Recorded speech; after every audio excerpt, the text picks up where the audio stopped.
अजीब तरह से गुजर रही है जिंदगी। सोचा कुछ, किया कुछ, हुआ कुछ और मिला कुछ।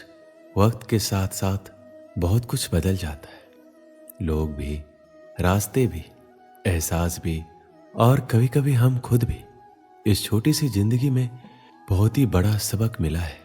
रिश्ते सभी से रखो, पर उम्मीद कभी किसी से मत रखना, क्योंकि धोखे ऐसे ही नहीं मिलते। लोगों का भला भी करना पड़ता है। इसलिए तो कहा जाता है कि चेहरे की हंसी से अपने कष्टों को छुपाओ। बहुत कुछ बोलो, पर अपना राज कभी किसी को मत बताओ।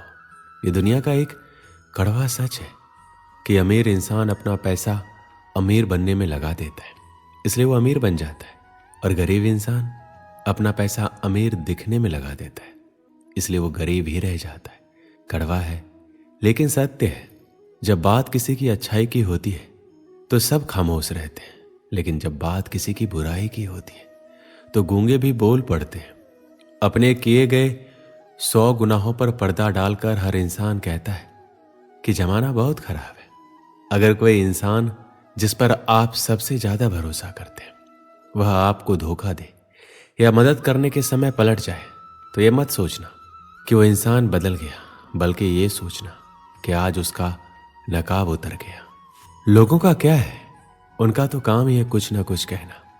सिर उठाकर चलोगे तो कहेंगे कि अकड़ कर चलता है, और जब सिर झुकाकर चलोगे तो कहेंगे कि किसी की तरफ देखता भी नहीं है।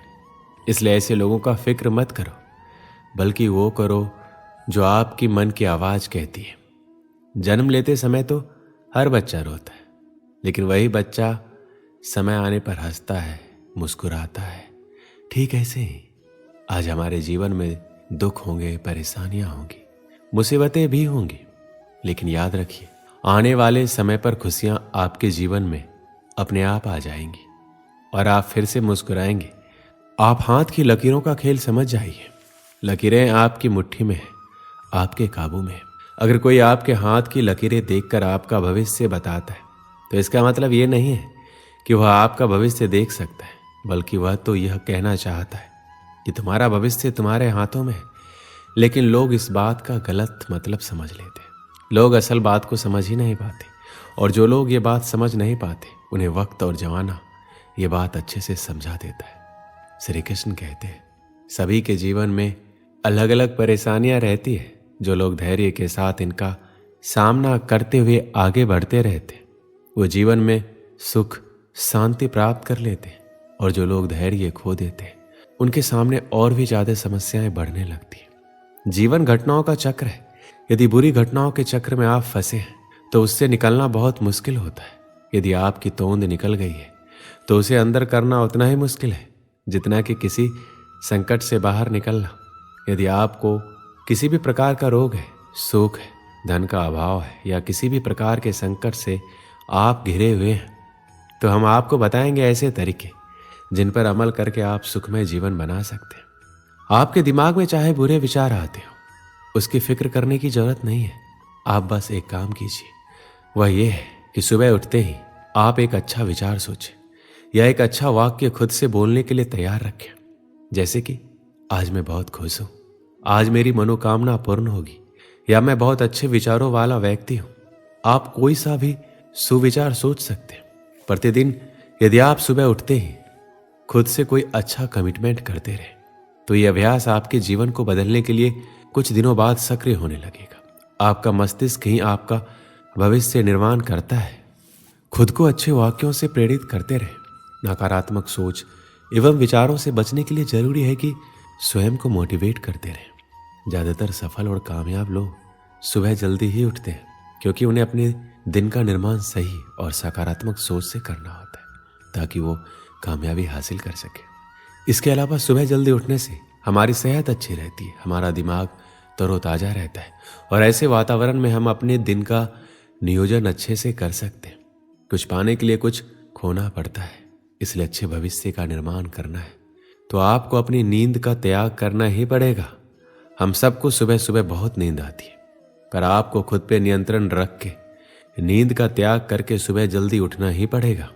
आजकल लोगों में देखा गया है, अगर कोई गलती करता है तो हम उसे माफ नहीं करते, अगर किसी ने कुछ बोल दिया तो उसको दिल से लगा लेते और वही सब सोच सोच के अपना समय व्यर्थ गवा देते।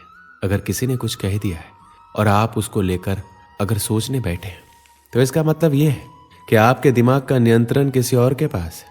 किसी ने आपको भड़का दिया, आप भड़क गए।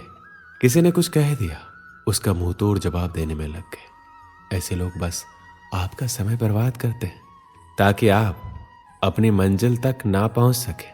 इसलिए इन सब बातों को अनदेखा करके आप अपने लक्ष्य के प्रति अग्रसर रहें। कोई कुछ भी कहे, कुछ भी करे, आपका अपना ध्यान भटकने ना दे और लक्ष्य को केंद्रित करें। जब आपके ऊपर किसी की बातों का और हरकतों का असर ना पड़े तो समझ जाइए कि आपकी सफलता आपके बहुत करीब है और आपको आपकी मंजिल से कोई भटका नहीं सकता। सजा देने वाले से ज्यादा बड़ा माफ करने वाला होता है। इस लोगों की गलतियों को माफ करते जाइए और मंजिल की तरफ बढ़ते जाइए। आपको कोई नहीं रोक सकता। श्री कृष्ण कहते हैं, अगर आप चाहते हैं आप खुश रहें तो कभी किसी से कोई उम्मीद मत रखिए, क्योंकि उम्मीद रखने से आपको तकलीफ ही होगी। परेशान रहना, उदास रहना, गुस्सा करना, लड़ाई करना, चीखना, चिल्लाना किसी समस्या का समाधान नहीं है। इसीलिए जीवन की परेशानी को भूल के हर समस्या का समाधान करते जाइए। कहते हैं जहां समस्याएं उत्पन्न होती है समाधान भी वहीं होता है। अगर आपकी खुशियां दूसरों पर निर्भर है तो आपको पीड़ा सहन करना होगा। ये 100% सच है। आपकी खुशियां आपकी जिम्मेदारी है, ना किसी और की। मृत्यु जीवन की दुखद घटना नहीं है, बल्कि अपने अंदर से सीखने की इच्छा को मार देना दुखद है। इसलिए आपको जो पसंद हो वही कीजिए, जिस काम में आपकी दिलचस्पी हो। आपका जीवन बनना और बिगड़ना आपके अपने हाथ में है। जैसे एक एक बूंद से मिलकर सागर बनता है, ऐसे ही एक एक अच्छी आदत से मिलकर इंसान के चरित्र का निर्माण होता है। श्री कृष्ण कहते हैं, बदलाव जीवन का नियम है, इसलिए कभी भी बदलाव से घबराए नहीं। बदलाव से घबराने वाले लोग अपनी सफलता के रास्ते खुद ही बंद कर लेते हैं। अपने जीवन के बदलाव को स्वीकार करें। ऐसा नहीं करेंगे तो आप कभी सफल नहीं हो पाएंगे। कुछ पाने के लिए आपको खुद में बदलाव लाना ही पड़ता है और उसे स्वीकार भी करना होता है। बिना बदलाव के आप वो सब कुछ नहीं पा सकते जो आपका लक्ष्य है, जो आप कर सकते हैं। आपके लक्ष्य की राह में कोई बदलाव आएंगे तो आप उस बदलाव के लिए खुद को तैयार रखें। अपनी आरामदायक स्थिति से बाहर निकले और ऐसे काम भी करें जिनको करने से आप डरते हैं। तभी आपका डर दूर होगा और आप अपनी जिंदगी के बदलाव को स्वीकार कर पाएंगे। प्रकृति का नियम ही बदलाव है, इसलिए अपने आप को हर बदलाव के लिए तैयार रखें। एक समय की बात है, एक पिता अपने छोटे बेटे की बुरी आदतों से परेशान था। वह कई बार अपने बेटे को समझा चुका था, लेकिन बच्चा हर बार यही कहता था कि वह जब बड़ा होगा तो सारी बुरी आदतें छोड़ देगा। कुछ दिन बाद गांव में एक संत आए। संत बहुत ही सरल स्वभाव और विद्वान थे। संत से जो भी मिलने आता था वह उससे आसानी से मिल लेते थे और उनकी समस्याओं का निराकरण करते थे। जब पिता को संत के बारे में पता चला तो वह भी उनसे मिलने पहुंचा और अपने बेटे की समस्या बताई। संत ने पिता से कहा, कल तुम अपने बेटे को मेरे बगीचे में भेजना।